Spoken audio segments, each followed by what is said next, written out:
नमस्ते।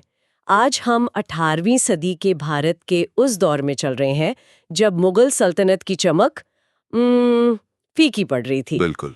और समंदर के रास्ते आए दो यूरोपीय ताकतें, ब्रिटिश और फ्रांसीसी, भारत की जमीन पर अपनी किस्मत आजमा रही थीं। हाँ, एक होड़ सी लगी थी। हमारे पास जो स्रोत हैं वे कर्नाटक के रेतीले मैदानों में लड़ी गई उन लड़ाइयों की कहानी कहते हैं जहां व्यापार के बहाने शुरू हुई ये होड़ एक साम्राज्य बनाने की जंग में बदल गई। ये सिर्फ दो कंपनियों की लड़ाई नहीं थी। नहीं, ये क्लाइव और डुप्ले जैसे दो शातिर दिमागों की शय और मात का खेल था जिसने भारत का भविष्य तय कर दिया।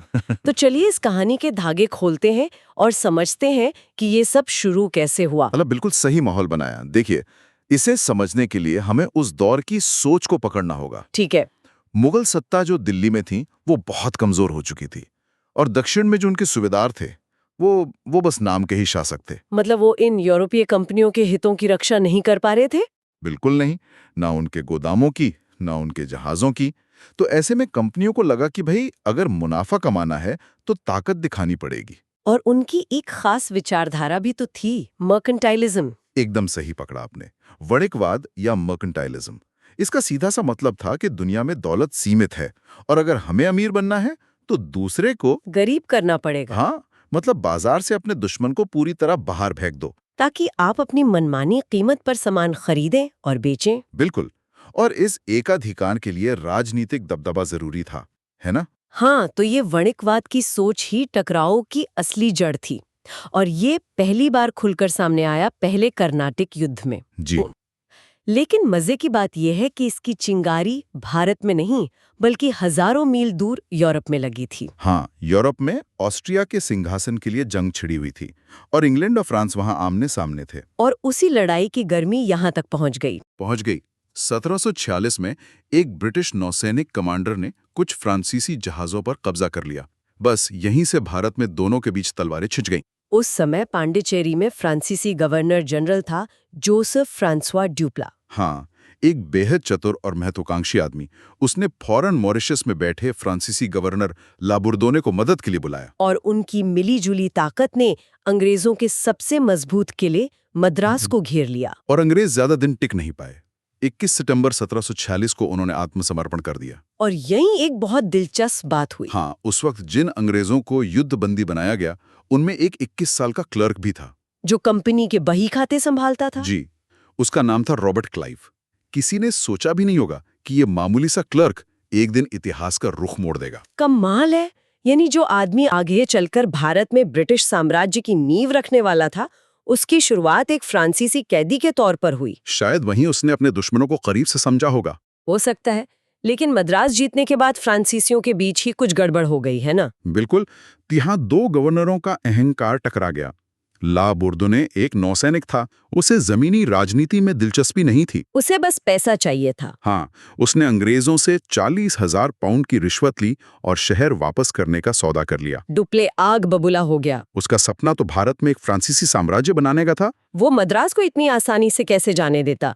जैसे ही ला बुर्दो ने वापस गया, डुप्ले ने सौदे को मानने से इनकार कर दिया और मद्रास पर फिर से कब्जा कर लिया। इस पूरी खींचतान में कर्नाटक के नवाब अनवरुद्दीन कहाँ थे? क्या उन्हें अपनी जमीन पर यह सब पसंद आ रहा था? बहुत अच्छा सवाल है। डुप्ले ने नवाब को वादा किया था कि वो मद्रास जीतकर उन्हें सौंप देगा। लेकिन उसने वादा तोड़ा। हाँ, तो नवाब को अपनी बेइज्जती महसूस हुई। उन्होंने अपने बेटे महफूज खान को 10,000 सैनिकों की एक विशाल सेना के साथ भेजा। 10,000 सैनिक? जी, ताकि वो इन विदेशियों को सबक सिखा सकें। और इस फौज का सामना हुआ अड्यार नदी के किनारे सेंट थोमे नाम की जगह पर, कैप्टन पैराडाइज के नेतृत्व में खड़ी एक छोटी सी फ्रांसीसी टुकड़ी से। 10,000 सैनिकों के सामने कितने फ्रांसीसी सैनिक थे? सिर्फ 230 यूरोपीय और 700 भारतीय सैनिक, जिन्हें फ्रांसीसी तरीके से ट्रेनिंग दी गई थी। मतलब कोई मुकाबला ही नहीं था। कागज पर तो बिल्कुल नहीं था, लेकिन जो हुआ उसने भारतीय शासकों को हिला कर रख दिया। फ्रांसीसी बंदूकों और तोपों से निकली आग के सामने नवाब की सेना टिक नहीं सकी। एक अनुशासित सेना के सामने एक भीड़ हार गई। बिल्कुल। ये सिर्फ एक लड़ाई की जीत नहीं थी, ये एक सोच की जीत थी। आप कह रहे हैं कि ये सिर्फ हथियारों का फर्क नहीं था? नहीं, ये सोच और अनुशासन की लड़ाई थी। भारतीय सेनाएं व्यक्तिगत वीरता पर निर्भर थीं, जबकि यूरोपीय टुकड़ी एक मशीन की तरह काम करती थी। ये एक मनोवैज्ञानिक झटका था। बहुत बड़ा।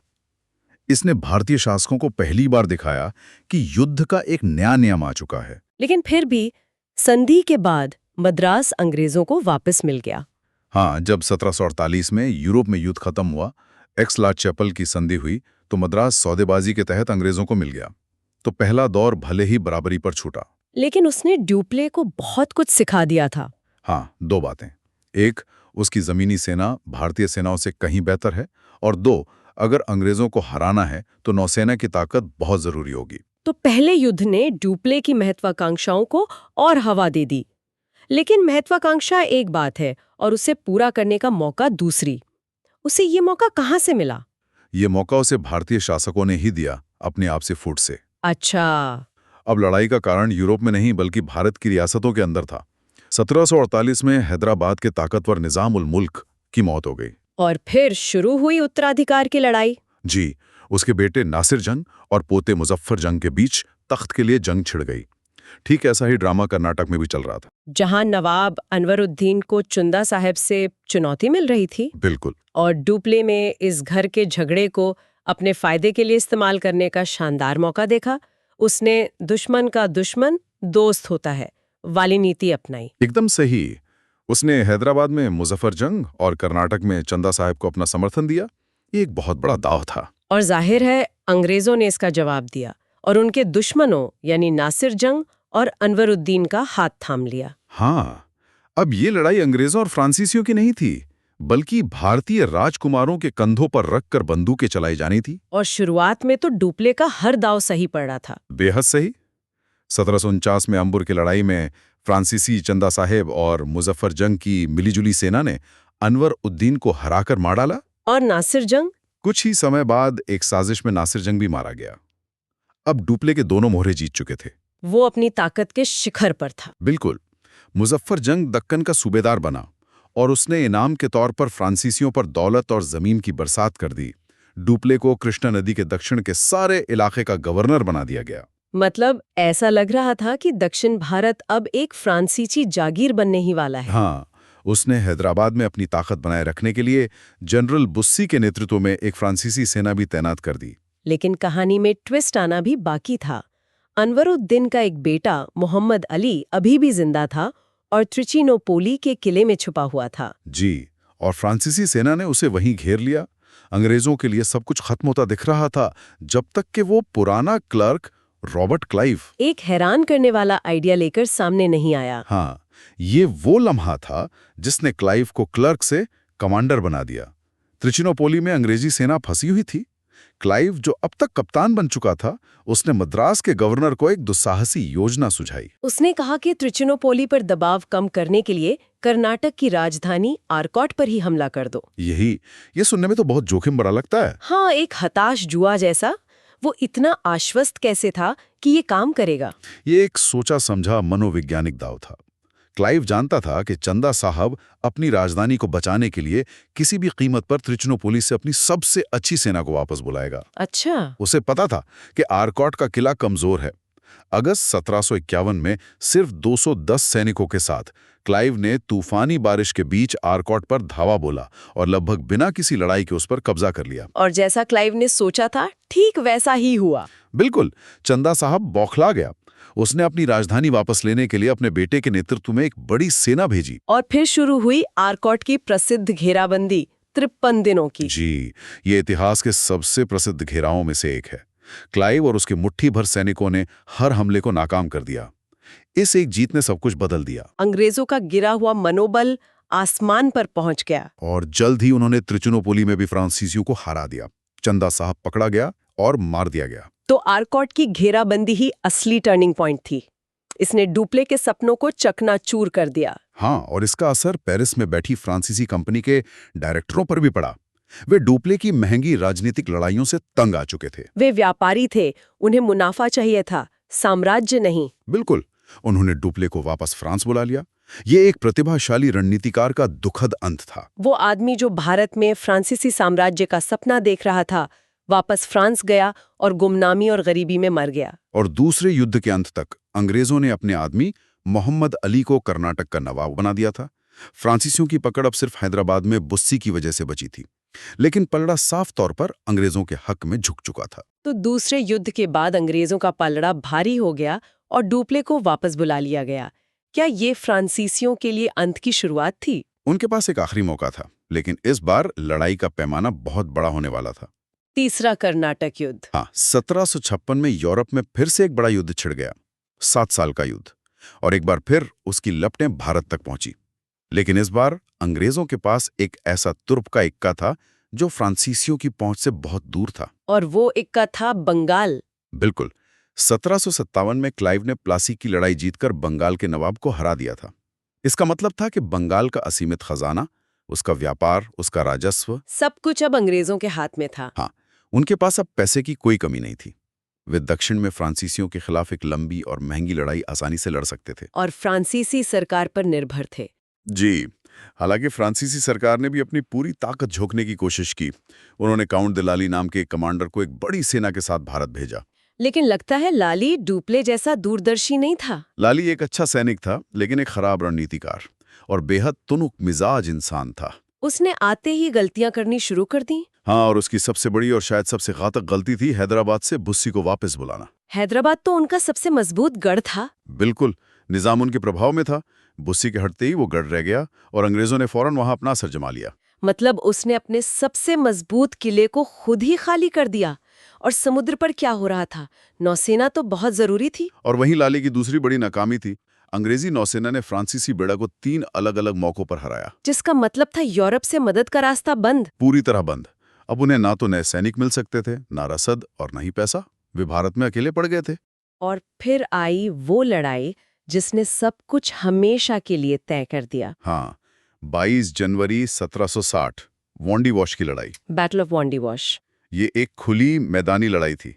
अंग्रेजों का नेतृत्व कर रहे थे सर आयर कूट।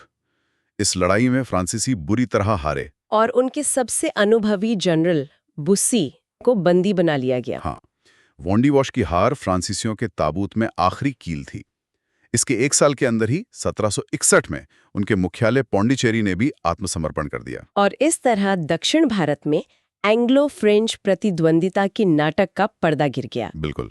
तो जब 1763 में यूरोप में युद्ध खत्म हुआ और पेरिस की संधि हुई, तो भारत में फ्रांसीसियों के लिए क्या बचा? संधि के तहत उन्हें उनकी व्यापारिक बस्तियां जैसे पौंडीचेरी वापस तो मिल गई, लेकिन एक शर्त के साथ। हाँ, एक बहुत ही अपमानजनक शर्त।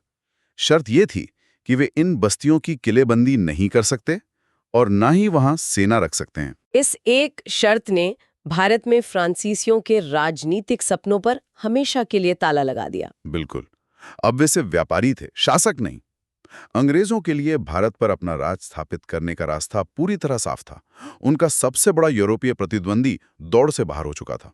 तो आज की इस चर्चा से ये साफ है कि कैसे 3 कर्नाटक युद्धों की सीढ़ी चढ़कर अंग्रेज भारत में सबसे बड़ी ताकत बने।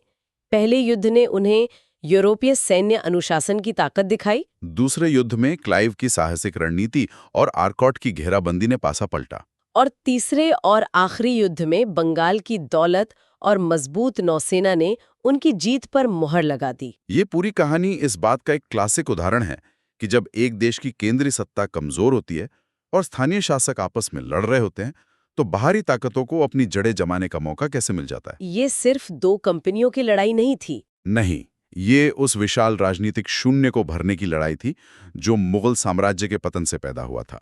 और इस लड़ाई ने भारत के अगले 200 सालों का इतिहास लिख दिया। और जाते जाते एक सवाल छोड़ जाते हैं जिस पर सोचने की जरूरत है। हमारे स्रोत यूरोपीय नजरिए से लिखे गए हैं। हाँ, जो उनकी जीत और रणनीतियों पर ध्यान देते हैं। लेकिन एक पल को सोचिए, अगर उस दौर के भारतीय शासक, चाहे वो निजाम हो, नवाब हो या मराठे, अपनी आपसी रंजिशों को भुलाकर एक साथ खड़े हो गए होते। क्या एक मजबूत भारतीय गठबंधन इस कहानी को पूरी तरह से बदल सकता था और किसी भी यूरोपीय ताकत को व्यापारी से शासक बनने से रोक सकता था?